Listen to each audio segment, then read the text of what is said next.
پیارے دوستو، آیت الکرسی پڑھنے کی 5 ایسی فضیلت۔ 1 نمبر، جب گھر سے نکلتے وقت پڑھو گے تو 70,000 فرشتے ہر طرف سے آپ کی حفاظت کریں گے۔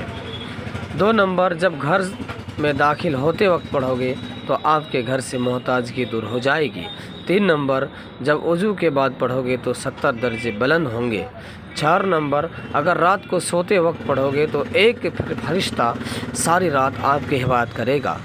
5 نمبر، اور اگر فرض نماز کے بعد پڑھو گے تو آپ کا ایک پاؤں زمین پر اور دوسرا پاؤں جنت میں رہے گا۔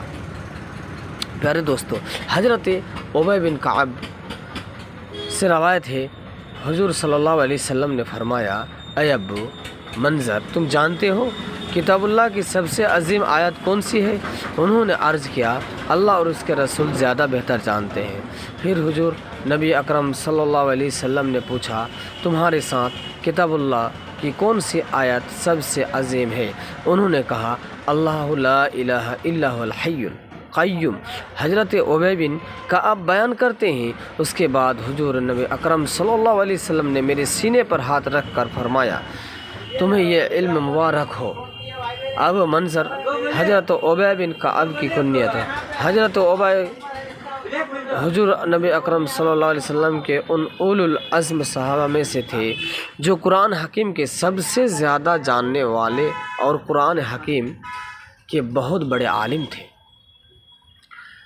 دوستو، حضرت انس سے ایک روایت مروی ہے کہ حضور اکرم صلی اللہ علیہ وسلم نے فرمایا، جس شخص نے ہر فرض نماز کے بعد آیت الکرسی کو پڑھا، اللہ تعالیٰ اس کو دوسری نماز تک اپنی حفاظت میں رکھتا ہے، اور آیت الکرسی کی حفاظت صرف نبی، صدیق یا شہید ہی کرتا ہے۔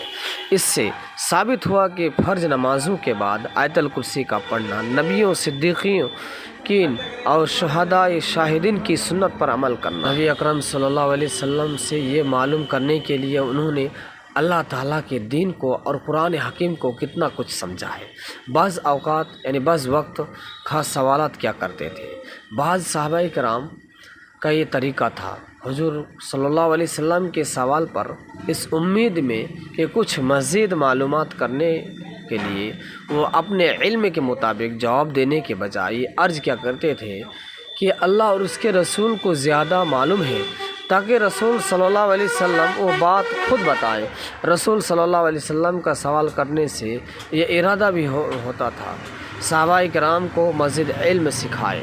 پس صحابہ کے یہ عرض کرنے پر اللہ و رسول اللہ عالم، یعنی اللہ اور رسول زیادہ جانتا ہے، آپ صلی اللہ علیہ وسلم اپنے سوال کا خود جواب دیا کرتے تھے، اور اگر آپ کا ارادہ ان کی معلومات کو جاننے ہی کا ہوتا تو آپ صلی اللہ علیہ وسلم اپنے سوال کو پھر دہراتے تھے تاکہ صحابہ کرام اپنے طرف سے جواب دیں۔ یہاں پر بھی یہی صورت پیش آئی۔